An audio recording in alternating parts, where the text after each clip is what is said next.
paramedic that tried to work on King when he got home. And then somebody told me that he killed himself down in Myrtle Beach one weekend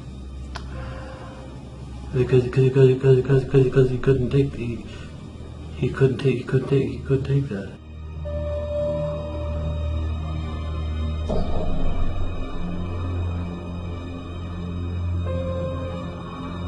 I know that I got to talk about it. I know I got to get through it. I know, there's the after effect, and then the fucking nightmares are going to start again. The intrusive thoughts are going to start again, and I'm going to replay this whole thing all over again. But I know eventually I have to, because I'm going to destroy it, or it's going to destroy me.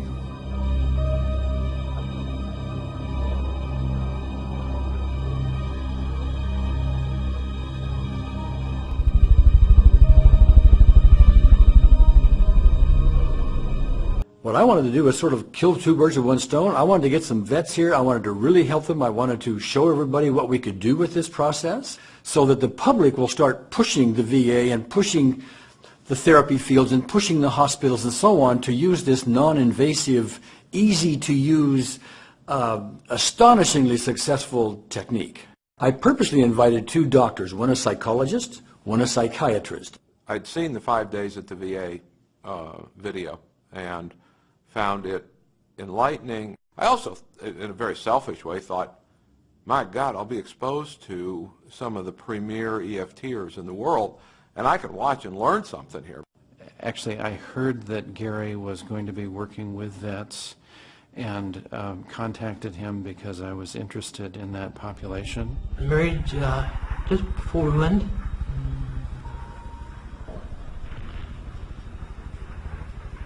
And I'm confused. I'm pretty sure it was King who went back to the deuce and a half, and you had to crawl, up there. And when that pile went off,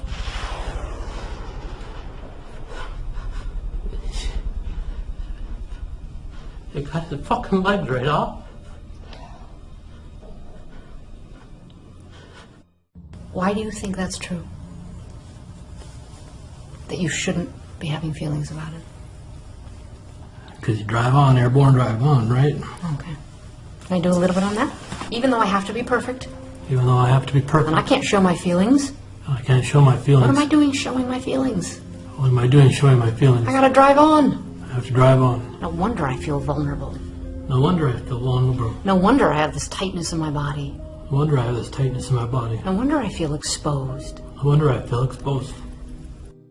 And many of them had other kinds of traumas that cover the whole spectrum of life, from early childhood through recent time. 4 or 5 years old, that this was the time when his soul left the body. He talked about the fact that his father was very domineering, not loving at all. In fact, he called him Jack, not Dad. In the room, I felt as if my father was there, and Ingrid kind of got up and went over to him and just took my childhood and my power as a person away from him, as if he was sitting right there, and handed them to me. I haven't felt this good doing cocaine. I haven't felt this good drinking. I just hope the people would just try it once. What other pieces of his memory are showing up? A sight, a sound, what? Mostly the body parts and the blood and the smell. I can feel it. You can see it. Okay. All right, here. Even though I have this blood in these body parts. Even though I have these bloods and body parts. In my mind. In my mind. In my memory. In my memory. It's a long time ago. It's a long time ago. It's not really here right now. It's not really here with me. The next day we collapsed it still further and further and further till he would just talk about it like it was nothing. We just started pulling bodies out. And how many bodies were there? I think all total there was 15 killed. It's amazing how I feel right now. I can actually talk about it calmly. I would say that I've never seen anything that can start with a symptom of very high anxiety, of insomnia, of hyperarousal, and have that disappear in the course of a few days' time. That's extraordinary.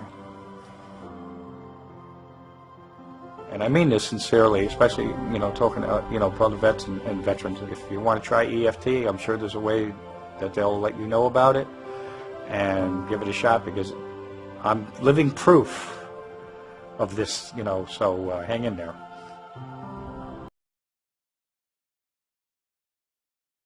But when you're doing something new that people don't have a frame of reference for, you have a higher burden of proof. And I think, in fairness to the public, you should have a higher burden of proof. While Gary Craig was working with the veterans you're seeing on this video, I was also gathering data on their psychological and mental conditions. Their scores on standard measures of PTSD used by the military was 63% between before the event and after that week of treatment. Their scores for anxiety and depression dropped by more than half, and when we retested them at points in the future, they held most of those gains. Well, we say clinically, look, what we notice is I'm sitting with my client who's got a traumatic issue going on, and the client, I'll call it downregulates, returns to center, calms.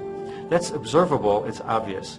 But if you can show that there's an immediate cortisol change, and cortisol is a chemical that's being used to measure stress response, then you're not just saying it's an observation, which maybe we could argue about, did that happen or not, but we can say it's that plus there was a physiological change.